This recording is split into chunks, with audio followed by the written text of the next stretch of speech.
1999年9月23日，NASA 航空航天局里面2个面色凝重的工作人员反复确认之后，跟主管汇报了最终的结果：真的，咱们的探测器坠毁了。主管眼看着3.27亿美元打了水漂，面无表情，神态自若。反正也不是我的钱，NASA 出事又不是头一回了。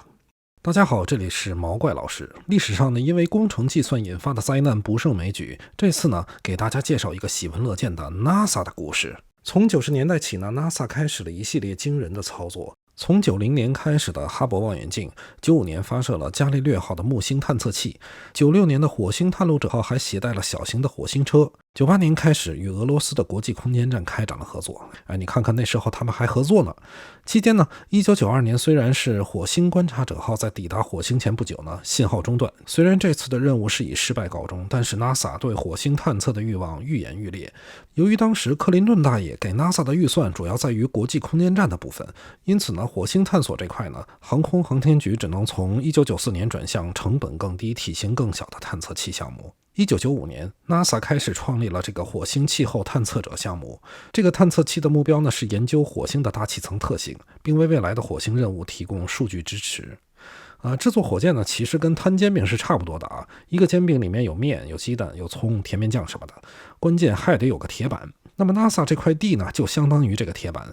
那么火箭具体怎么造呢？是由 NASA 喷气推进实验室 JPL 制定的。比如呢，需要什么样的探测器主体，需要什么样的传感器，还有呢什么样的科学仪器，推进器如何设计，就相当于游戏公司的产品经理。之后呢，把每一个部分分配给不同的部门分别完成。那么这次任务的主体，也就是最重要的探测器本身，就是由一家名为洛克希德马丁宇航系统公司负责摊的。这个公司呢，也是美国军方最大的承包商之一。他们平时呢，都是开发隐身技术、超音速飞行、人工智能啥的。没事的时候呢，还技术支持一下北约，还有盟国澳大利亚和日本。这么一个顶级技术公司开发一个小小的探测器，那不就是摊个饼吗？记住这个公司的名字啊，洛克希德马丁宇航系统公司，这是本节目的重要角色。煎饼的饼有了，那么煎饼上最重要的就是鸡蛋了。NASA 摊的这个煎饼呢，还要了2个鸡蛋，其中一个呢是压力调制红外辐射器，专门负责测量火星大气的温度、水蒸气和尘埃分布。另一个蛋呢是火星轨道相机彩色成像仪，这玩意儿呢就是专门拍照的了。它有2个摄像头，专门拍摄火星的表面和大气层的照片。为了完成这2个东西，除了洛克希德， NASA 还联合了很多高科技的机构，其中比较著名的就有麻省理工学院。而干活最重要的是什么？是钱呀！因此呢 ，NASA 总部科学任务理事会就专门给大家提供食宿，让大伙能踏踏实实的为 NASA 卖命，以保证大家能共同把这个煎饼摊出来。火箭呢，从1995年开始制造，历时了3年，终于在1998年进入了试吃阶段。在软件和硬件测试感觉都没什么大问题的情况下，那么火箭升空呢，就进入了倒计时。注意啊，没什么大问题。1998年12月11日，北美佛罗里达州的卡纳维拉尔角航空基地，火星气候探测器被装载在 Delta 2型运载火箭上。随着指挥官的倒计时，有了欧洲航天局在2年前法属圭亚那的那次失败的教训。每天练习按钮500次的那个按钮长官，以每天按1000次按钮的强度提高了自己的技术。在出色地完成了这一次按钮任务之后，火箭徐徐升空。这次他的努力没有白费，火箭升空40秒了都没有爆炸，指挥室里面一片欢腾。经常去火星的朋友都知道啊，火星离地球平均距离为 2.25 亿公里。如果呢咱们不考虑引力问题，按照飞向火星比较慢的每秒10公里的平均速度计算呢，假设每秒消耗25千克的燃料，那么只需要携带 56.25 万吨的燃料就可以直接飞到火星了。这样计算也简单。但是呢 NASA 非得舍近求远，他们想利用霍曼转移轨道把火箭送上火星。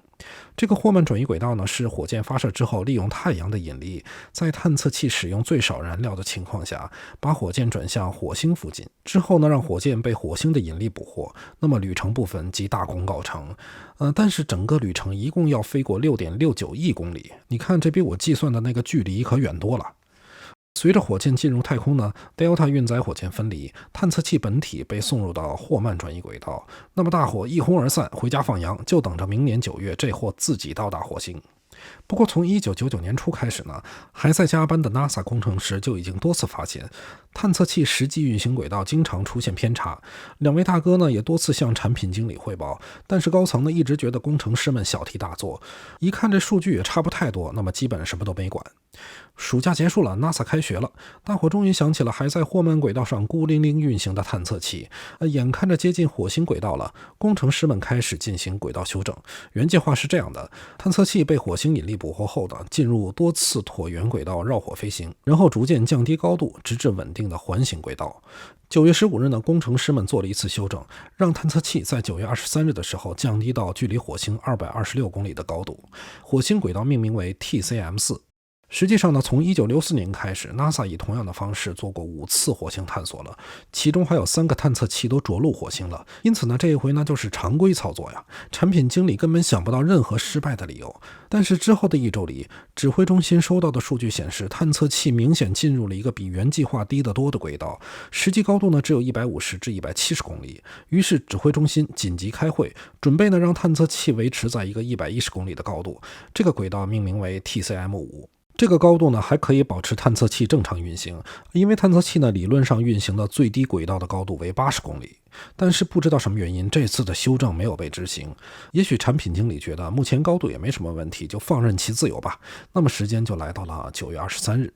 因为探测器在绕火飞行时呢，有一段时间会在火星背面，因此这段时间呢就会与地球的通信中断。在当天上午9点5分41秒，指挥中心发现信号中断了，但是这个时间比预估时间提前了49秒。按说这不到1分钟的时间，在这么远的距离上，误差应该不算太大吧？但 NASA 的技术可不是闹着玩的，精确到秒是航空领域的日常操作呀。这种小错误我们是不会犯的啊，要犯就犯大错。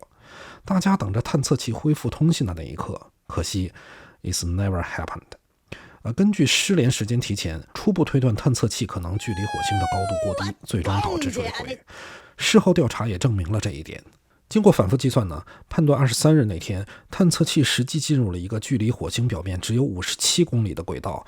这个高度呢，那等待着探测器的就只能是进入火星大气解体了。事后，产品经理指着工程师：“你这数值咋算的呀？不是说高度正常吗？”工程师一脸茫然：“我这计算没错呀，我这可是经过了整个的程序团队反复验算才确定的数值，可别把锅甩我脑袋上。”在后来2个月左右的调查呢， NASA 终于发现问题出现在承包商身上。